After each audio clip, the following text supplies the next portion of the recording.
नमस्कार, न्यूज के इकलौते फैमिली शो न्यूज की पाठशाला में आपका स्वागत है। मैं हूं विद्यानाथ झा। सबसे पहले आपको बता दूं कि पाठशाला में आज क्या क्या है और कौन कौन से सब्जेक्ट्स पर क्लास लगने वाली। रिपोर्ट कार्ड आया, राहुल का दावा 24 घंटे में ही फुस हो गया। मोदी सरकार के लिए एक के बाद एक खुशखबरी। पुतिन ने दुनिया के एडिटर से बात करते हुए मोदी के लिए ऐसा क्या कह दिया कि राहुल के दावों की हवा निकल गई। भारत रूस के रिश्तों में अमेरिका का अड़ंगा, पुतिन ने ट्रंप को धो डाला। इस्लामाबाद से वॉशिंगटन तक लगा तगड़ा करंट। भारत पर ट्रंप के सारे पैतरे फेल, ना मोदी की तारीफ काम आ रही है, ना टैरिफ का टेरर। झल्लाहट में अनाप शनाप बकने लगे हैं।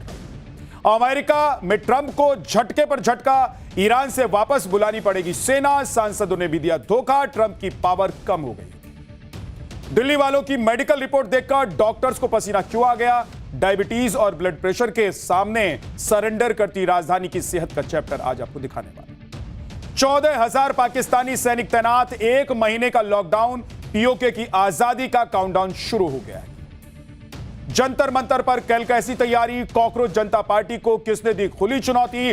प्रोटेस्ट से पहले परमिशन वाला झोल क्या है पूरा। अभिजीत दीपिके ने दिल्ली पहुंचने से पहले रणनीति बदली। जंतर मंतर पर मंच, माइक और कुर्सी अब तक क्यों नहीं लगाए गए। दिन भर के रिवीजन के बाद न्यूज की पाठशाला में पहली क्लास, जिसमें आपको बताऊंगा रिपोर्ट कार्ड आया, राहुल का दावा 24 घंटे में ही फुस हो गया। मोदी सरकार के लिए एक के बाद एक खुशखबरी। पुतिन ने दुनिया के एडिटर से बात करते हुए मोदी के लिए ऐसा क्या कह दिया कि राहुल के दावों की हवा निकल। भारत रूस के रिश्ते में अमेरिका का अड़ंगा, पुतिन ने ट्रंप को धो डाला। इस्लामाबाद से वॉशिंगटन तक लगा तगड़ा करंट। भारत पर ट्रंप के सारे पैतरे फेल, ना मोदी की तारीफ काम आ रही है, ना टैरिफ का टेरर। झल्लाहट में अनाप शनाप बोलने लग गए हैं। अमेरिका में ट्रंप को झटके पर झटका लग रहा है। ईरान से वापस बुलानी पड़ेगी सेना। सांसदों ने भी धोखा दे दिया है, ट्रंप की पावर कम हो गई है। आज रूस से भारत को लेकर जो रिपोर्ट आई ना बॉस, वो देखकर कांग्रेसी छाती पीट रहे होंगे और राहुल गांधी तो सन्नाटे में चले गए होंगे बॉस। वोट चोरी का नैरेटिव फेल हुआ तो राहुल गांधी आर्थिक सुनामी और पीएम कॉम्प्रोमाइज का नया नैरेटिव सेट करने में दिन रात लगे हुए। लेकिन रूस के राष्ट्रपति पुतिन ने राहुल गांधी के इन दोनों नैरेटिव की बैंड बजाकर रख दी, बैंड बजा दिया।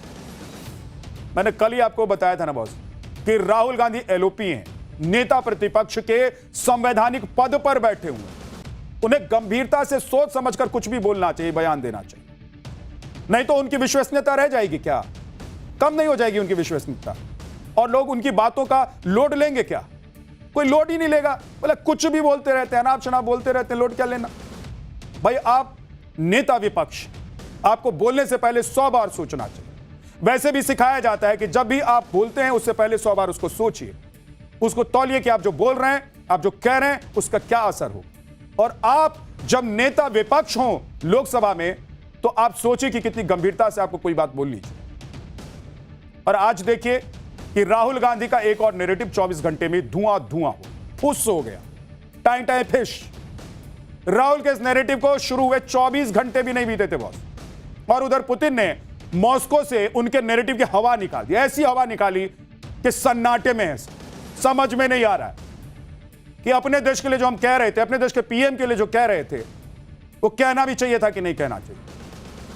क्योंकि जो विदेश के राष्ट्रपति हैं, दूसरे देशों के राष्ट्रपति हैं, वो तारीफ करते नहीं थक रहे हैं, और हम ही अपने देश के बारे में कुछ भी अनाप शनाप और अपने प्रधानमंत्री के बारे में अनाप शनाप बोलते हैं। पुतिन ने भारत की इकोनॉमी की दंदनाती स्पीड पर स्टैंप लगा दिया कि भारत की इकोनॉमिक ग्रोथ की स्पीड टॉप गियर में है, कोई नहीं है टक्कर में, कहां पड़े उस चक्कर। लेकिन राहुल गांधी तो राहुल गांधी है बॉस, जो कह दिया सो कह दिया।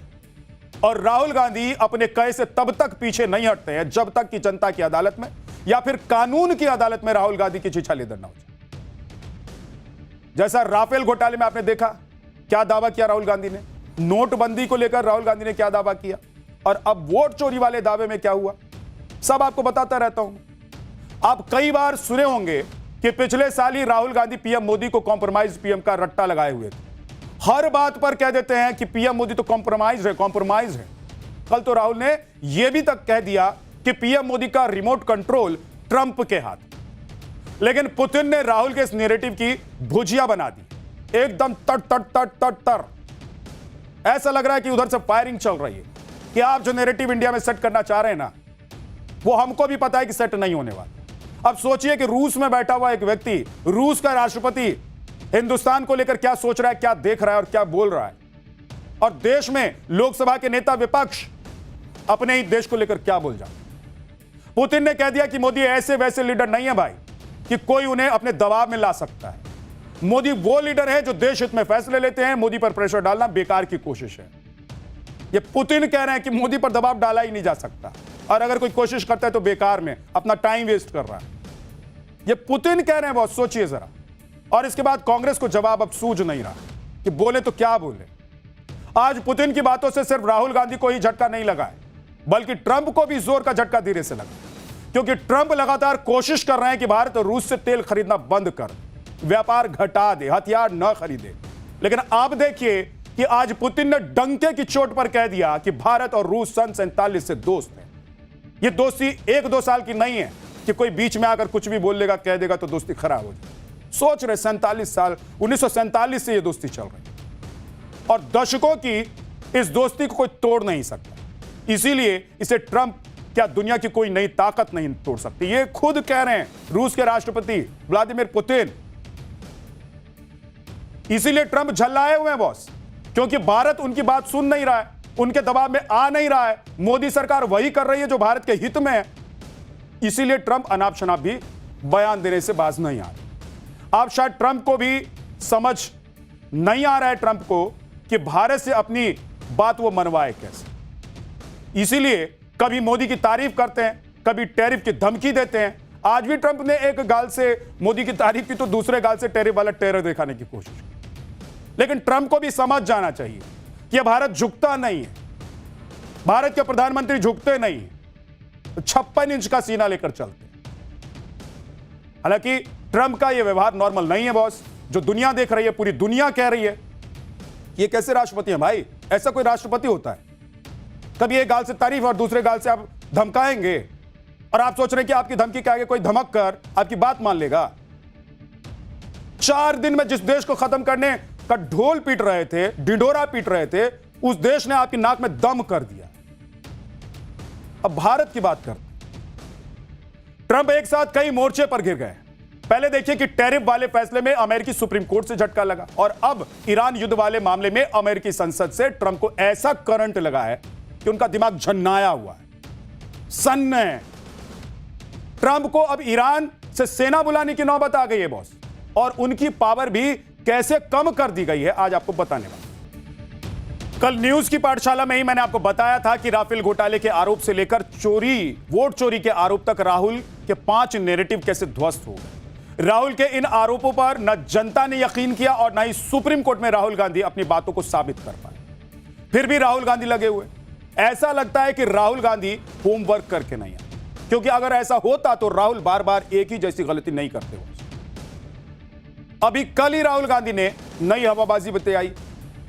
राहुल ने कह दिया था कि भारत में आर्थिक सुनामी आने वाली है। अब देखिए क्या हुआ। यह तो किसी को पता ही नहीं कि राहुल ने जो पैनिक फैलाने वाली बात कही वो कहां से लेकर आते हैं। क्योंकि आप सोचिए कि पुतिन क्या कह रहे हैं, रूस क्या कह रहा है, दुनिया के बाकी देश क्या कह रहे हैं, और राहुल गांधी पता नहीं कहां से ज्ञान लेकर आए। या फिर अफवाह फैलाने की कोशिश होती है। आर्थिक सुनामी वाला जो ज्ञान है वो पता नहीं कहां से वो लेकर आए, उन्हीं को पता होगा। समझ में तो यह भी नहीं आता है कि राहुल की स्क्रिप्ट कौन लिखता है, उनकी रणनीति कौन बनाता है। आप सोचिए कि जब आप देश को लेकर ऐसी बात करेंगे तो जनता आपको एक्सेप्ट करेगी क्या? आप क्या सोच रहे हैं? आप मोदी के विरोध में कुछ भी बोलते चले जाएंगे और जनता सुनती चली जाएगी। ऐसा नहीं होता बॉस। राहुल के इस दावे की हवा कैसे निकली है 24 घंटे में मैंने आपको बताया। जो राहुल कल दावा कर रहे थे, जो नैरेटिव सेट करने की कोशिश कर रहे थे, दिल्ली से 4,500 किलोमीटर दूर मॉस्को में राहुल गांधी ने जो कल दावा किया, जो नैरेटिव सेट करने की कोशिश की, उसमें हवा निकल गई। यहां से सोचिए 4,000 किलोमीटर दूर राहुल गांधी की बात जब पहुंची तो वहां से जो रिप्लाई आया, सोचिए कि क्या रिप्लाई है। रूस के राष्ट्रपति ने भारत की अर्थव्यवस्था के बारे में जो बातें कही हैं वो सुनकर कांग्रेस पैर पटक रही, लेकिन भारत का हर राष्ट्रवादी नागरिक पुतिन की बातों पर गर्व महसूस कर रहा है, क्योंकि बात देश की है ना भाई साहब। दुनिया भर की न्यूज एजेंसियों के एडिटर्स से बात करते हुए पुतिन ने कहा कि भारत दुनिया की प्रमुख अर्थव्यवस्थाओं में से एक है। भारत में आर्थिक विकास की दर सबसे ज्यादा है उन्होंने भारत की इकोनॉमिक रफ्तार का क्रेडिट मोदी सरकार को दिया और कहा कि यह मोदी सरकार की कड़ी मेहनत का नतीजा है। उन्होंने यह भी कहा कि भारत ने यह विकास दर प्रधानमंत्री नरेंद्र मोदी के रणनीतिक फैसलों की वजह से हासिल किया। अब सोचिए कि अगर पुतिन ये कह रहे हैं कि भारत के लोग मेहनती हैं, भारत के प्रधानमंत्री मेहनती हैं, भारत तरक्की कर रहा है, तो गर्व करने वाली बात नहीं है बॉस। गर्व होना चाहिए ना, लेकिन अलग चल रहा है, गजबे चल रहा है दूसरी तरफ। यहां अपने देश में राहुल गांधी अपने ही देश के इकोनॉमी को डेड बता देते, आर्थिक सुनामी आने वाला डरावना पैनिक फैला, ताकि विदेशी निवेशक शेयर मार्केट से अपना पैसा निकालकर कट लें, चले जाएं, फिर कहेंगे ना, चिल्लाएंगे ना कि देखिए मोदी राज में क्या हो रहा है, मोदी राज में क्या हो रहा है। लेकिन पुतिन ने भारत की अर्थव्यवस्था पर मुहर लगाते हुए कहा है कि मोदी सरकार एकदम सही दिशा में काम कर रही है और देश तरक्की कर रहा है। सुनिए कि राहुल गांधी कैसे डरा रहे हैं और पुतिन कैसे भारत की अर्थव्यवस्था की तारीफ करते नहीं थक रहे।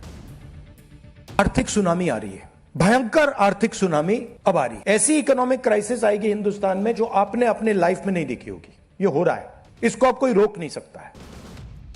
भारत की बढ़ती अर्थव्यवस्था की तारीफ सिर्फ पुतिन ही नहीं कर रहे हैं बॉस, पूरी दुनिया कह रही है कि भारतीय अर्थव्यवस्था पर ग्लोबल रिपोर्ट जो आ रही है, बता रही है, उससे पूरी दुनिया की मुहर लग रही है भारतीय अर्थव्यवस्था पर। मैं आपको बताता हूं कि पूरी दुनिया क्या कह रही है। आरबीआई यानी कि रिजर्व बैंक ऑफ इंडिया ने आज ही आंकड़े जारी किए हैं कि इस साल भारत की इकोनॉमी 7.7% की दर से बढ़ेगी, यानी कि 7.7% की दर से यह बढ़ रही है और यह रफ्तार पिछले साल से ज्यादा है। पिछले साल भारत की इकोनॉमी की रफ्तार थी 7.1%, यानी कि 7.1%, यानी कि इस साल 0.6% ज्यादा है। मतलब 0.6%, लगभग आधे से ज्यादा प्रतिशत से रफ्तार से हमारी इकोनॉमी बढ़ रही है। लेकिन राहुल गांधी कह रहे हैं कि आर्थिक सुनामी आने वाली। विश्व बैंक भी कह रहा है कि 2026-27 में भारत की जीडीपी की जो रफ्तार है वो 6.6% रहने वाली है, जो कि बड़े बड़े देशों के मुकाबले बहुत ज्यादा है। अमेरिकी संस्था आईएमएफ यानी कि इंटरनेशनल मॉनेटरी फंड की रिपोर्ट देख लीजिए। आईएमएफ कहता है कि 2026-27 में भारत की आर्थिक विकास दर 6.5% रह सकती है। वहीं एडीबी यानी कि एशियन डेवलपमेंट बैंक का अनुमान है कि 2026-27 में भारत की जीडीपी 6.9% के आसपास रहने का अनुमान है। अब आप बताइए बॉस कि ग्लोबल रिपोर्ट में भारत की इकोनॉमी एकदम बमबमा रही, टनटना रही, एकदम तीर की तरह ऊपर जा रही, और राहुल गांधी कह रहे हैं कि बेदम हो गई। समझ में नहीं आता कि इनको कहां से रिपोर्ट मिलती है, कौन इनके लिए रणनीति बनाता है, कौन स्क्रिप्ट लिखता है, या राहुल गांधी खुद ही हम ब्रह्मास्मि स्वरूप स्वयं सब कुछ के ज्ञाता है और बोल देते हैं कुछ। पुतिन ने राहुल के आर्थिक सुनामी वाले दावे को तो धुआं धुआं कर ही दिया। इसके अलावा पुतिन मोदी के लिए वो बात भी कह गए जिसके लिए मोदी जाने जाते हैं। यूं ही मोदी नहीं कहते हैं कि वो 56 इंच का सीना लेकर चलते हैं, यानी कि जिगरा है, राष्ट्रहित में फैसला लेने का जिगरा, और दम है भारत के दुश्मनों को मिट्टी में मिलाने का। अगर कोई छेड़ेगा तो छोड़ेंगे नहीं। और आज यही बात राष्ट्रपति पुतिन ने भी कह दी। उन्होंने कहा कि मोदी को दबाव में लाना किसी के बस की बात नहीं है। लेकिन हमारे राहुल गांधी क्या कहते हैं आपको पता है, मैं बता रहा हूं आपको, और आप सुनते हैं। Compromised PM. ऑपरेशन सिंदूर के बाद से ही राहुल गांधी शब्द का रट्टा लगाए हुए हैं बॉस। अरे भाई 100 बार भी झूठ बोलने से झूठ सच हो जाता है क्या? वो झूठ ही रहता है भाई। राहुल गांधी 100 बार नहीं 1000 बार कहें, लेकिन पीएम मोदी कॉम्प्रोमाइज हो गए हैं। उनकी बात पर ना भारत के 140 करोड़ लोगों को भरोसा है और ना ही दुनिया को, क्योंकि दुनिया की रिपोर्ट मैंने आपको दिखाई और भारत की जनता बार बार चुनाव में बीजेपी को जिताकर और मोदी को अपना समर्थन देकर उस पर मुहर लगा देती। अब खुद पुतिन ने भी यह बात कही है कि भाई मोदी को झुकाया नहीं जा सकता, यानी कि मोदी कॉम्प्रोमाइज नहीं हो सकते। पुतिन ने कहा है कि पीएम मोदी पर दबाव बनाना बेकार की कोशिश करना है, कि वो किसी के आगे झुकने वाले नेता हैं ही नहीं। मोदी वही करते हैं जो भारत के लिए अच्छा होता है, भारत के हित में होता है। आज जब पुतिन से पूछा गया कि अमेरिका लगातार भारत पर दबाव बना रहा है कि वो रूस से तेल ना खरीदे, इस पर क्या सोचते हैं आप, तब पुतिन ने बिना देर किए क्या कहा आपको बता देते। पुतिन ने कहा कि अमेरिका भारत पर दबाव बनाने की कोशिश कर रहा है, ये सब जानते हैं, लेकिन मोदी पर दबाव डालना अंतर्राष्ट्रीय और द्विपक्षीय संबंधों के लिए नुकसानदेह है। इससे दबाव डालने वाले को नुकसान होगा, यानी कि अमेरिका को, भारत को नहीं। ये पुतिन कह रहे हैं। पुतिन ने कहा है कि भारत किसी दबाव में नहीं है। ऐसा उन्हें नहीं दिखता है क्योंकि वो दबाव का कोई नकारात्मक परिणाम उनको दिखाई नहीं दे रहा और इसीलिए वो कह रहे हैं कि भारत पर कोई दबाव नहीं डाल सकता है। उन्होंने आगे कहा कि मौजूदा हालात से कोई गंभीर नतीजे सामने नहीं आए हैं, यानी कि ट्रंप के लगातार दबाव बनाने से भारत ने ऐसा कोई फैसला नहीं लिया है जिससे भारत और रूस की दोस्ती कमजोर हो या प्रभावित हो। और सुनिए कि पुतिन ने डंके की चोट पर कहा कि हम भारत के साथ अपने संबंध बढ़ा रहे हैं, यानी कि ट्रंप को खुली चुनौती कि भारत को हमसे दूर करके दिखाओ तो जान। पुतिन ने यह भी कहा कि वो भारत को एक भरोसेमंद साझेदार मानते हैं, लेकिन राहुल गांधी को कौन समझाए बॉस? उन्हें जितना समझ में आता है वो वही समझते हैं। राहुल और पुतिन दोनों को सुनिए कि राहुल ने भारत के लिए, देश के प्रधानमंत्री के लिए क्या कहा और पुतिन ने भारत के लिए क्या कहा। नरेंद्र मोदी जी को डोनाल्ड ट्रंप चला रहा है और मैं तो आपको खुल के बोल रहा हूं। मैं पार्लियामेंट में उनके साथ खड़ा होता हूं, सामने खड़ा होता हूं, वो आंख में आंख नहीं मिला पाते हैं क्योंकि वो जानते हैं कि जो मैं बोल रहा हूं वो सत्य है। देखिए बॉस, ये तो सब जानते हैं कि राहुल गांधी प्रधानमंत्री नरेंद्र मोदी के लिए कसीदे तो पढ़ेंगे नहीं क्योंकि वो विरोधी दल के नेता हैं, नेता विपक्ष हैं लोकसभा में। लेकिन राहुल गांधी को एक बात समझनी होगी कि मोदी विरोध और देश के लिए जो बातें वो मोदी विरोध में कह जाते हैं उसमें फर्क रखना होगा और फर्क कैसे करना है ये राहुल गांधी को समझना होगा बॉस। हालांकि देखिए, पुतिन ने जो कहा है कोई पहली बार नहीं कहा है। जब पुतिन ने मोदी की तारीफ की तो ये पहली बार नहीं कि पुतिन ने पहली बार तारीफ की। और पुतिन अकेले नहीं है जो मोदी की तारीफ कर रहे हैं। ऑस्ट्रेलिया के PM Anthony Albanese PM Modi को बॉस कह चुके हैं। पीएम मोदी को उनकी दमदार लीडरशिप और भारत को आगे बढ़ाने वाले फैसलों के लिए दुनिया भर ने 33 ग्लोबल अवार्ड से सम्मानित किया है, नवाजा है। आपको बताता हूं कि आज से पहले भी पुतिन ने मोदी की तारीफ कब कब की है और क्या क्या कहा है। अक्टूबर 2025 में मोदी ने कहा था कि पीएम मोदी बहुत बुद्धिमान नेता हैं। माफ कीजिए, पुतिन ने कहा था कि पीएम मोदी बहुत बुद्धिमान नेता हैं जो सबसे पहले अपने देश के बारे में सोचते हैं। सितंबर 2025 में पुतिन ने कहा था कि मोदी सरकार पूरी तरह से स्वतंत्र और संप्रभु नीति पर चल रही है। इसी तरीके से दिसंबर 2023 में राष्ट्रपति पुतिन ने कहा था कि पीएम मोदी को कोई फैसला लेने के लिए डराया, धमकाया या मजबूर नहीं किया जा सकता है। वहीं अक्टूबर 2023 में पुतिन ने कहा कि पीएम मोदी के नेतृत्व में भारत तरक्की कर रहा है। जून 2023 में पुतिन ने कहा कि मोदी की मेक इन इंडिया पॉलिसी से भारत की अर्थव्यवस्था पर सकारात्मक असर पड़ा। और अक्टूबर 2022 में रूस के राष्ट्रपति ने कहा कि पीएम मोदी एक सच्चे देशभक्त हैं, वो देश हित में स्वतंत्र विदेश नीति अपनाते हैं। यानी एक दूसरे देश के राष्ट्रपति को यह दिखाई देता है कि मोदी का व्यक्तित्व क्या है, मोदी देश के बारे में किस लेवल पर जाकर सोचते हैं और फैसला लेते हैं। लेकिन राजनीतिक कुंठा से फ्रस्ट्रेट देश में कुछ नेता ऐसे हैं जो मोदी की तारीफ ना करें लेकिन कम से कम देश के मसले पर तो ठीक से बोलें। यह तो उनको करना चाहिए। अब इसमें आप सोचिए कि जब आप अपने देश की तारीफ करते हैं तो लोग आपकी भी वाहवाही करेंगे ना। आज पुतिन ने सिर्फ राहुल जैसे लोगों की सोच को खारिज नहीं किया बल्कि अमेरिका के राष्ट्रपति ट्रंप को भी ऐसा संदेश दे दिया कि सुनकर वो भी हिल गए, झन्ना गए, भन्ना गए।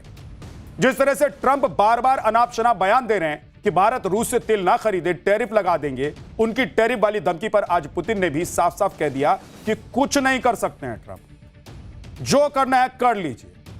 पुतिन ने कह दिया कि भारत और रूस की दोस्ती दशकों पुरानी है, ये हिलने वाली नहीं है, ये डिगने वाली नहीं है, टूटने वाली नहीं है, इसमें दरार नहीं आ सकती। उन्होंने कहा कि कोई 2-4 साल की दोस्ती थोड़ी ना है। पुतिन ने बता दिया कि ट्रंप की कोशिश बेकार जाएगी क्योंकि भारत और रूस मिलकर बहुत कुछ प्लान कर रहे हैं। पुतिन का बयान आपको सुनवाऊंगा, लेकिन पहले देखिए कि ट्रंप ने पीएम मोदी पर दबाव बनाने के लिए कैसे एड़ी चोटी का जोर लगा दिया बस। लेकिन भारत ने हर बार ट्रंप को दो टूक जवाब देकर चुप करा दिया। 16 अक्टूबर 2025 में ट्रंप ने कहा कि पीएम मोदी रूसी तेल खरीदना बंद करने पर सहमत हो गए। इस पर भारत ने जवाब दिया कि भारत अपने उपभोक्ताओं के हितों की रक्षा के हिसाब से आयात और निर्यात करता है, किसी से पूछ के नहीं करता। 5 जनवरी 2026 को ट्रंप ने कहा कि पीएम नरेंद्र मोदी जानते थे कि मैं खुश नहीं हूं और वो मुझे खुश करना चाहते।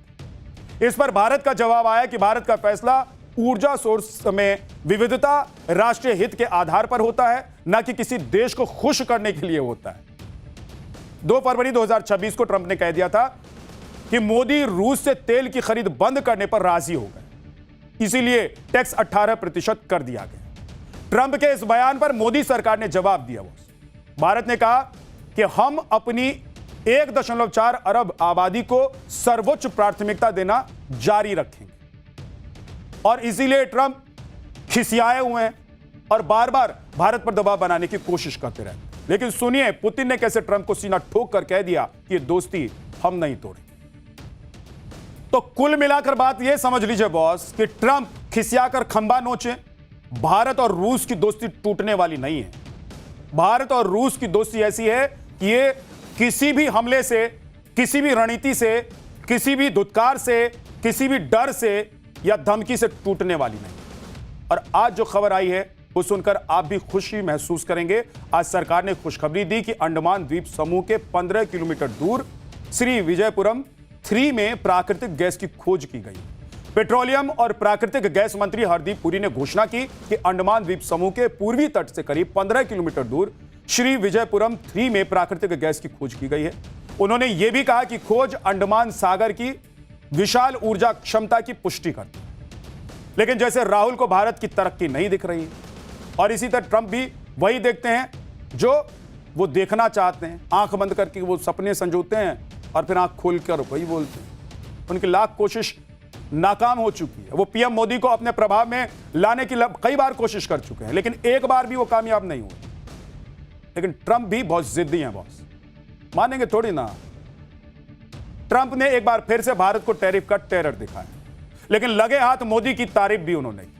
अब बताइए कि पहले अब तय कर लीजिए ना कि तारीफ करनी है कि टेरर दिखाना है। आपने देखा है कोई ऐसा आदमी जो धमकाए भी और तारीफ भी करे? है कोई ऐसा आदमी? दुनिया में ऐसे इकलौते पीस हैं डोनाल्ड ट्रंप, जो इस वक्त अमेरिका के राष्ट्रपति, जो ये दोनों काम एक साथ कर सकते हैं और करते भी रहते हैं। और इस सिर्फ भारत के लिए नहीं, हर देश के लिए ऐसे करते रहते। पाठशाला में अब आपकी सेहत का चैप्टर। दिल्ली वालों की मेडिकल रिपोर्ट देखकर डॉक्टरों को पसीना क्यों आया?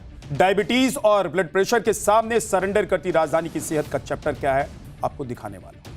आपने देखा होगा कि जब भी लोग एक दूसरे से मिलते हैं तो सबसे पहले यही सवाल करते हैं कि कैसे हैं, आपका क्या हाल चाल है। इसके जवाब में लोग भी कह देते हैं कि बढ़िया है, सब ठीक चल रहा है।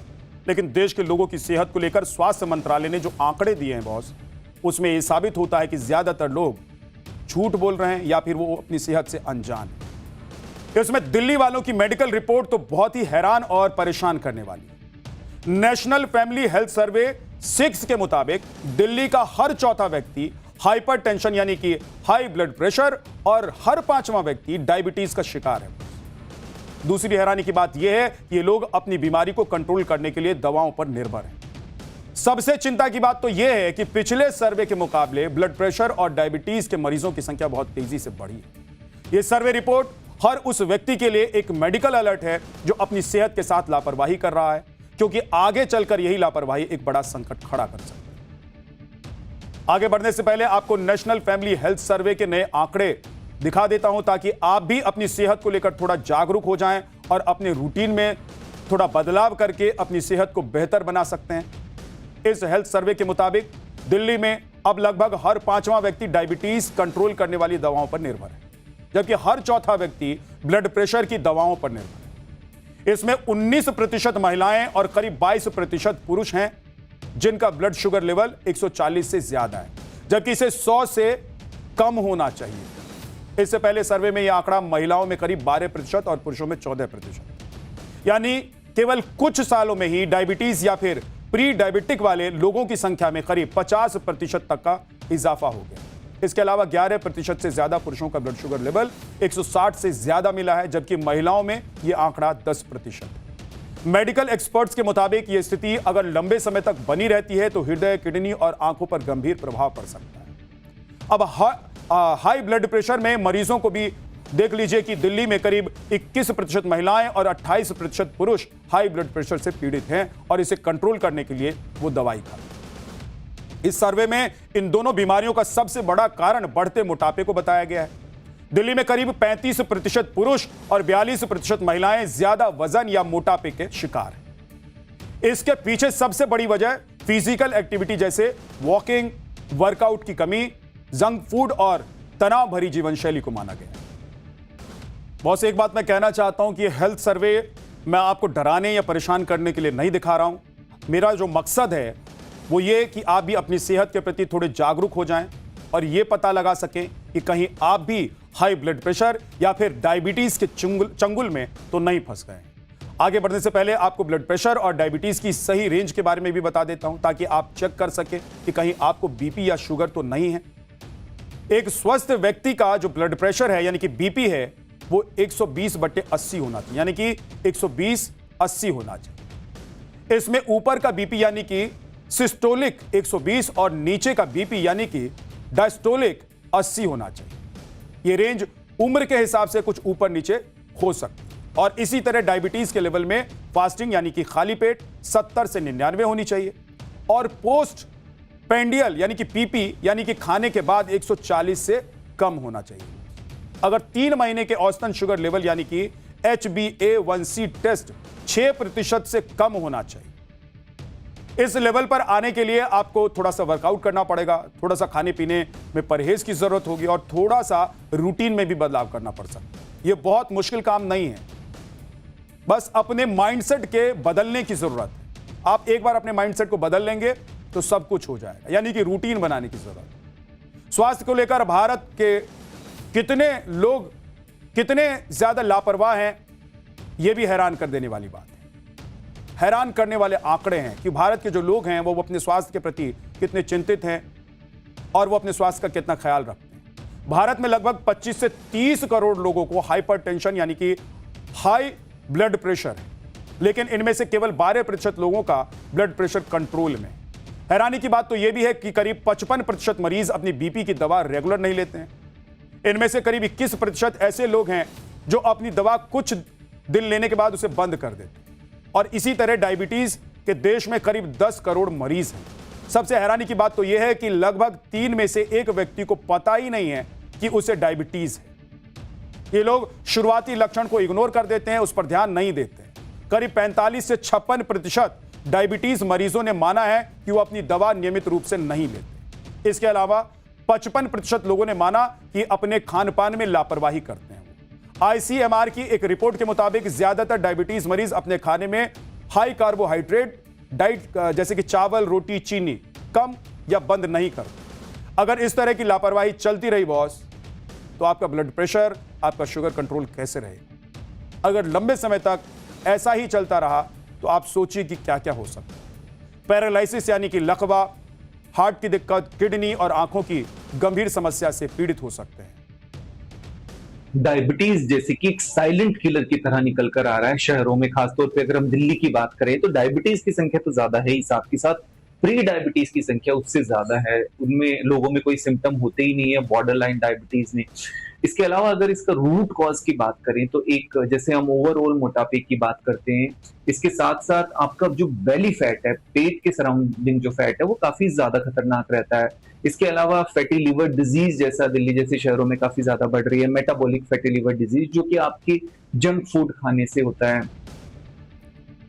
बस ऐसा नहीं है कि सिर्फ भारत में लोग अपनी बीमारी से लापरवाही बरतते हैं। दुनिया भर में ब्लड प्रेशर के ज्यादातर मरीज ऐसे हैं जो अपनी दवाओं को लेकर लापरवाह हैं। कभी दवा लेना भूल जाते हैं या फिर जानबूझकर दवा लेना बंद कर देते हैं। ऐसे मरीजों के लिए मेडिकल साइंस ने ऐसा इंजेक्शन बनाया है जिसकी 2 डोज से पूरे साल आपका ब्लड प्रेशर कंट्रोल में रहेगा। यानी कि इस नई दवा के आने के बाद रोज रोज दवा लेने का झंझट आपको नहीं होगा, उससे छुटकारा मिल जाएगा। ब्लड प्रेशर का यह नया इंजेक्शन किस तरह काम करता है जिससे साल भर बीपी कंट्रोल रहता है, पहले जरा आपको बता देते हैं। मशहूर मेडिकल जर्नल द लेंसेट में छपी नई रिपोर्ट के मुताबिक अमेरिका और यूरोप की एक दवा कंपनी ने जिले बेसिरन नाम की दवा तैयार की है। इस दवा का नाम है जिले बेसिरन। यह siRNA तकनीक यानी कि स्मॉल इंटरफेरिंग RNA से काम करती है। इसमें लिवर में बनने वाले एंजाइम्स टेंसिनोजेन प्रोटीन को कम करती है। इस प्रोटीन का शरीर में ब्लड प्रेशर बढ़ाने में बड़ा रोल होता है, बड़ा हाथ होता है। द लैंसेट रिपोर्ट में यह दावा किया गया है कि इस नई दवा की एक डोज करीब 6 महीने तक इस प्रोटीन को कंट्रोल में रखती है। रिसर्च के मुताबिक दवा के 2 ट्रायल हो चुके हैं, अभी तीसरा ट्रायल बाकी है। पिछले 2 ट्रायल के दौरान इस दवा की डोज से मरीजों के ब्लड प्रेशर में कमी देखी गई। अब तीसरे ट्रायल में ऐसे मरीजों को भी शामिल किया जाएगा जो पहले से हाइपरटेंशन है, यानी कि जिन्हें पहले से कोई दिल की बीमारी है। इस नई दवा को लेकर भारत के डॉक्टर क्या सोचते हैं, पहले एक बार आप सुन लेते हैं, सुनवाता हूं आपको और फिर बताऊंगा कि आखिर इस दवा की जरूरत क्यों पड़। बॉस, मैं तो ये कहूंगा कि जान है तो जहान है, इसीलिए सबसे पहले अपनी सेहत का ख्याल रखिए। पाठशाला में अब अगला चैप्टर जिसमें आपको बताऊंगा 14,000 पाकिस्तानी सैनिक तैनात, 1 महीने का लॉकडाउन, पीओके की आजादी का काउंटडाउन शुरू हो गया है। ऑपरेशन सिंदूर से घबराए पाकिस्तान की कब्र उसी के देश में खुदनी शुरू हो गई है। एक तरफ महंगाई से जनता बेहाल है, उधर बलूचिस्तान हाथ से निकलने वाला है, इधर गिलगिट बाल्टिस्तान में बुरा हाल हो गया। तो अफगानिस्तान ने भी मुनीर आर्मी को फोड़ कर रख दिया। अब तो पीओके में भी ऐसा जबरदस्त प्रदर्शन शुरू हो गया है जिसके बाद मुजफ्फराबाद से इस्लामाबाद तक सब हिला हुआ। पाकिस्तान से बसों में भर भर कर पाकिस्तानी आर्मी के जवान पीओके पहुंच रहे हैं। प्रदर्शन को दबाने के लिए 4 लेयर की सिक्योरिटी लगाई गई। पीओके में मुनीर की सेना अलर्ट मोड पर है क्योंकि जॉइंट आवामी एक्शन कमेटी यानी कि JAAC 9 जून को पीओके में सबसे बड़ा प्रोटेस्ट करने जा रही है। इसके साथ ही JAAC ने पीओके में 1 महीने के लॉकडाउन का भी ऐलान कर दिया। इसी प्रोटेस्ट को कुचलने के लिए पाकिस्तानी सेना के 14,000 जवान पहुंच गए हैं। पीओके में पर्यटकों को भी 5 जून तक इलाका छोड़ने की एडवाइजरी जारी कर दी। पीओके के लोगों का गुस्सा और प्रदर्शन की तैयारी देखकर शहबाज शरीफ की हालत खराब है, हिले हुए हैं। अब तो शहबाज शरीफ को यह डर भी सता रहा है कि इस बार पीओके में ऐसी क्रांति होगी कि पीओके पर बचा खुचा कंट्रोल भी खत्म ना हो जाए। कैसे पूरा पीओके आजादी की मांग कर रहा है और पीओके की जनता क्यों भारत के गुणगान कर रही है, यह आज आपको बताने वाला। यह भी बताऊंगा कि पाकिस्तानी कब्जे वाले कश्मीर को शहबाज शरीफ ने कैसे बार बार धोखा दिया, वो कौन से वादे थे जिससे शहबाज शरीफ की सरकार मुकर। पाकिस्तान के कब्जे वाले कश्मीर के हालात से दुनिया सालों तक बेखबर रही। वहां क्या हो रहा है, पीओके की जनता कौन कौन सी मुसीबतें झेल रही है, इसकी खबर कभी पाकिस्तान ने बाहर आने नहीं। पाकिस्तान की सरकारों ने तो पीओके को सिर्फ आतंकवादियों का अड्डा बनाकर रखा। सैकड़ों आतंकी लॉन्च पैड तैयार किए और आतंकियों को भारत में घुसपैठ के लिए तैयार किया जाता रहा है।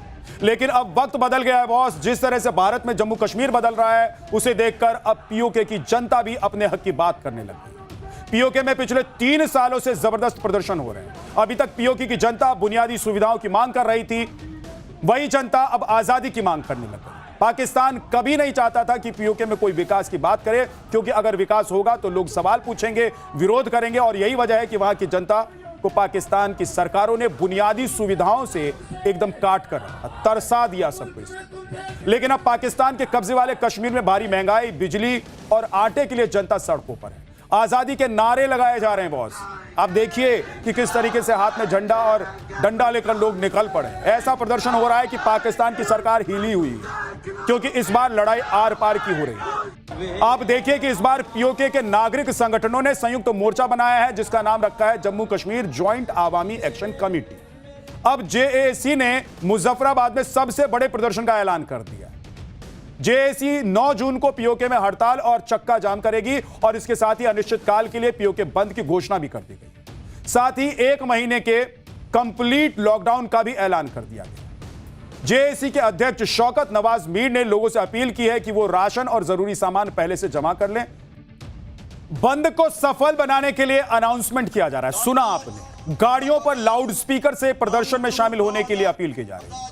आप सुनिए और देखिए और सोचिए इस वक्त पाकिस्तान में क्या हालात हैं, पाकिस्तान की सरकार कितनी हिली हुई है। क्योंकि पीओके में जो प्रदर्शन हो रहा है, जो हंगामा बरपा हुआ है, उससे पाकिस्तान की सरकार को लग रहा है कि अब वो पीओके को बचा नहीं पाए। 9 जून के प्रदर्शन से पहले कई जगह सभाएं हो रही हैं जिसमें पाकिस्तानी सरकार और फौज के खिलाफ जमकर नारेबाजी हो रही है। पीओके में प्रदर्शन की तैयारी देखकर शहबाज शरीफ इसलिए भी घबराए हुए हैं क्योंकि पीओके में जुलाई के आखिरी हफ्ते में आम चुनाव है। अभी तक पाकिस्तानी सेना और ISI अपने मनपसंद उम्मीदवार थोपती रही है, लेकिन जिस तरह से विरोध हो रहा है उसके बाद पाकिस्तान सरकार को पीओके में तख्ता पलट का डर भी सता। अब 9 जून से पहले JAAC ने सरकार के सामने भी यही डिमांड रखी। आप देखिए कि JAAC ने 38 मांगों का चार्टर पाकिस्तान सरकार के सामने उसके टेबल पर दे मारा। चार्टर में आर्थिक और प्रशासनिक सुधार शामिल है। मांग की गई है कि रिफ्यूजियों की 12 आरक्षित सीटें खत्म हो, विकास फंड और राजनीतिक दुरुपयोग खत्म किया जाए, मंत्रियों, जजों और उच्च नौकरशाहों की सुविधा खत्म हो, बिजली की कीमतें कम करे, गेहूं आटे पर स्थायी सब्सिडी दे, चुनाव में जनसंख्या के अनुपात में सीटों का निर्धारण हो और पीओके के लिए एक स्वतंत्र चुनाव आयोग का गठन किया जाए। प्रदर्शनकारियों पर दर्ज फर्जी केस, आतंकवाद की धारा खत्म की जानी चाहिए। ये सभी मांगे रखी गई। इसके साथ ही जेएसी ने भी साफ कर दिया है कि उन्हें सेना का डर नहीं दिखा है, क्योंकि इस बार लड़ाई आर पार की है। प्रदर्शन की यही चिंगारी 9 जून को आजादी की आग बन जाएगी, जिसके बारे में सोच सोचकर शहबाज शरीफ और मुनीर धुआं धुआं हुए जा रहे हैं। शहबाज शरीफ की समझ में नहीं आ रहा है कि करें तो क्या करें और करना क्या चाहिए। ऐसे में मुनीर ने आर्मी को डिप्लॉय करना शुरू कर दिया। आप देखिए कि मुजफ्फराबाद के कई इलाकों में पाकिस्तानी पैरामिलिट्री फोर्स के जवान पहुंचने लग गए हैं। बसों में भर भर कर पाकिस्तानी आर्मी के जवान वहां पहुंचाए जा रहे हैं। बताया जा रहा है कि इसके लिए मुजफ्फराबाद के आईजी ने एक चिट्ठी लिखी थी, जिसमें अतिरिक्त सुरक्षा की व्यवस्था की मांग की गई थी। लेकिन पाकिस्तान की सरकार की तरफ से जो बताया जा रहा है वो चौंकाने वाला है। बताया जा रहा है कि पीओके सरकार ने पाक सरकार से सुरक्षा की मांग की। पीओके के आईजी ने पाकिस्तान सरकार से सुरक्षा कर्मी मांगे थे। मुहर्रम के जुलूस के नाम पर सुरक्षा बलों की डिमांड की गई थी, जिसके बाद पाकिस्तानी सुरक्षा बलों की तैनाती के आदेश जारी किए। अब पीओके में 14,000 पाकिस्तानी सुरक्षा बलों की तैनाती की जा रही है। 6,000 महिला सुरक्षा बल, 5,000 पाकिस्तानी रेंजर्स भेजे गए, 2,000 इस्लामाबाद पुलिस के जवान और 1,000 सिंधु पुलिस की तैनाती की गई। चौक चौराहे संवेदनशील जगहों पर 60% सुरक्षा बलों की तैनाती रहेगी, जबकि 40% सुरक्षा बलों को बाकी हिस्सों की निगरानी और सुरक्षा का जिम्मा सौंपा गया है। 7 जून से 21 जून यानी कि 15 दिन के लिए यह भारी भरकम सुरक्षा की तैनाती की गई। लेकिन अब लोग पूछ रहे हैं बॉस कि जब मुहर्रम का जुलूस 1 दिन का है तो सुरक्षा बलों के 15 दिन के लिए काहे भेज दिए? 15 दिन क्या करना है इनका? सबको पता चल रहा है कि अंदर ही अंदर क्या चल रहा है। पीओके में इस प्रोटेस्ट को हर वर्ग का समर्थन मिल रहा है। हेल्थ वर्कर ने भी प्रदर्शन में शामिल होने की तैयारी कर ली है। 9 जून के प्रदर्शन से पहले ही सैकड़ों हेल्थ वर्कर विधानसभा को घेरने पहुंच गए, जिन्हें पुलिस ने पहले रोक दिया। आप देखिए कि हेल्थ वर्कर्स किस तरीके से पाकिस्तान सरकार का विरोध कर रहे हैं। अब देखिए बॉस कि पीओके और गिलगिट बाल्टिस्तान में क्या हालात हो रखे हैं। इसी हफ्ते शहबाज शरीफ के भाई और पाकिस्तान के पूर्व पीएम नवाज शरीफ गिलगिट पहुंचे हुए थे। वहां की सड़कों पर बुरा हाल देखकर तो उन्होंने अपनी सरकार को कोसना शुरू कर दिया। बॉस, पाकिस्तान वो भस्मासुर है जो खुद ही अपनी मौत मरेगा, और इसका एहसास अब पाकिस्तानियों को, वहां के हुक्मरानों को होने भी लग गया।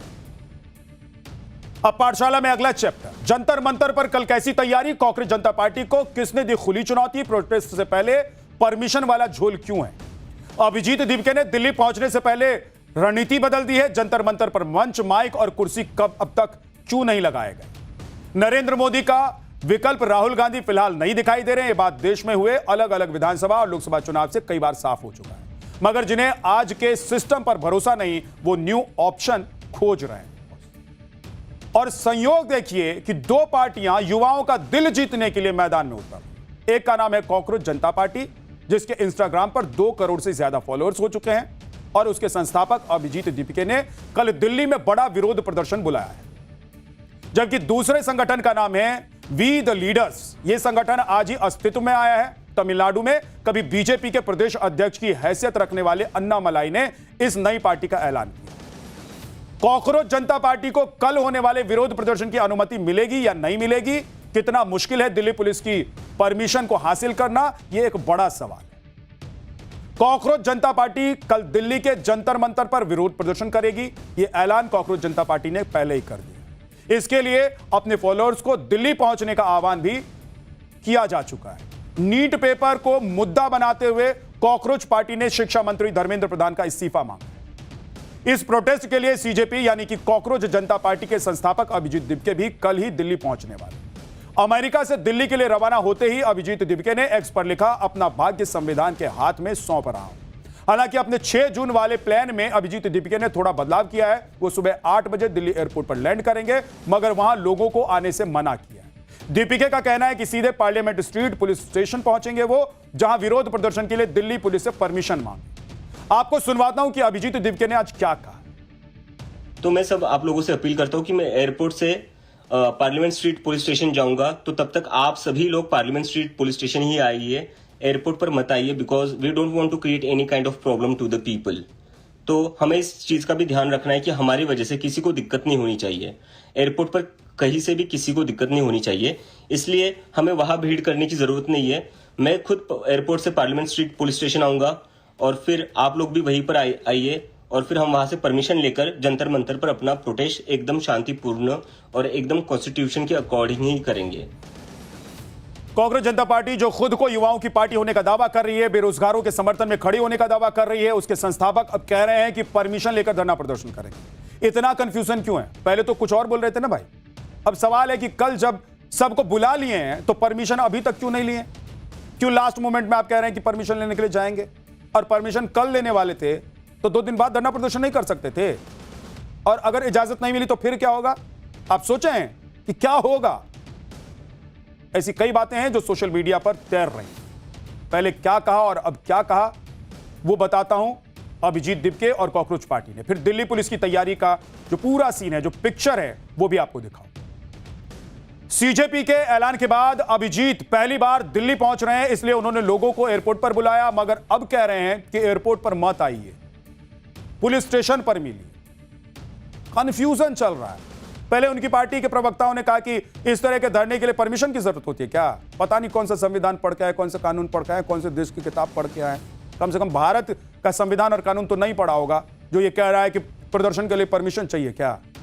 मगर अब वही लोग कह रहे हैं कि पुलिस की इजाजत लेकर ही ना आगे बढ़ेंगे। सीजेपी प्रवक्ता सौरभ दास ने कल ही कहा था कि प्रदर्शन 10 से 5 ही क्यों, इसके बाद क्यों नहीं? सौरभ दास ने प्रोटेस्ट का नया तरीका लाने पर जोर दिया। मगर अभिजीत दिपके कह रहे हैं कि सबको संविधान के मुताबिक चलना। सोशल मीडिया पर यह भी सामने आया है कि कुछ लोगों ने पेपर स्प्रे लाने को कहा गया था उनसे, मगर अब अपील की जा रही है कि शांतिपूर्ण प्रोटेस्ट होगा, इसलिए सनस्क्रीन, पानी की बोतल और टोपी लेकर पहुंचे। इसी बदले हुए प्लान पर बीजेपी के राज्यसभा सांसद दिनेश शर्मा तंज कस रहे हैं। अरे कोई पार्टी है?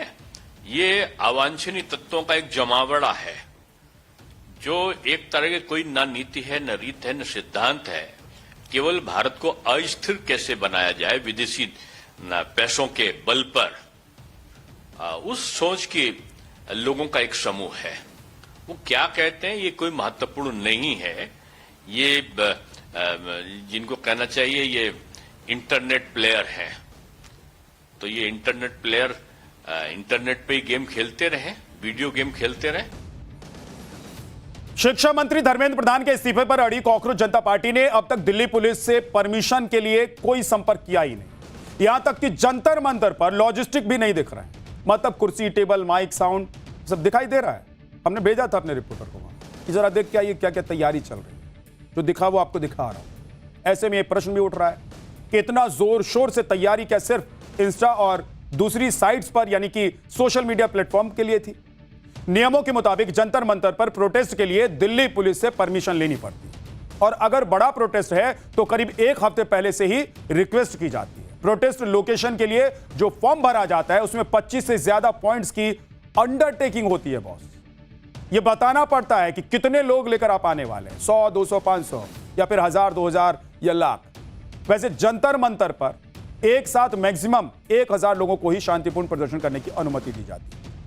मंच, कुर्सी और माइक से जुड़ी जानकारी भी दिल्ली पुलिस को देनी पड़ती है। इस दौरान माइक का वॉल्यूम कितना होगा यह भी लिखित में देना पड़ता है बॉस, और यह भी बताना पड़ता है कि प्रदर्शन के लिए जंतर मंतर पर कितनी देर तक रुकेंगे आप लोग, और अगर वहां पर कुछ होता है तो उसकी जिम्मेदारी कौन लेगा। यानी कि यह सब लिखित में देना पड़ता है कि जहां पर आप प्रदर्शन कर रहे हैं, जिस प्रदर्शन की अगुवाई कर रहे हैं, आह्वान कर रहे हैं, उस प्रदर्शन के लिए जिम्मेदार कौन है, तो वो साइन करना पड़ता है। और अभिजीत दीपिका को या जो ऑर्गेनाइजर्स हैं उनको साइन करना पड़ेगा। कांग्रेस जनता पार्टी की तरफ से इस पर अभी तक कोई कंक्रीट डिटेल नहीं दी गई है, मगर दिल्ली पुलिस ने अपनी पूरी तैयारी कर रखी है। तस्वीरें आप देखिए, जंतर मंतर को एकदम छावनी में तब्दील कर दिया गया है। सुरक्षा व्यवस्था एकदम पुख्ता है, बैरिकेटिंग की लेयर बढ़ा दी गई है, पुलिस वैन खड़ी कर दी गई है, अतिरिक्त सुरक्षा बलों की भी तैनाती कर दी गई है, सीसीटीवी कैमरे भी फिट कर दिए गए, क्योंकि अगर शरारती तत्व वहां पहुंच जाते हैं और वो प्रदर्शन के बीच कोई शरारत करते हैं तो उनको पकड़ना भी तो है ना। क्योंकि इस प्रदर्शन में अगर बड़ी संख्या में लोग पहुंचते हैं तो सबको कंट्रोल करना, काबू करना क्या आसान बात हो। अब देखना यह होगा कि कल क्या होता है।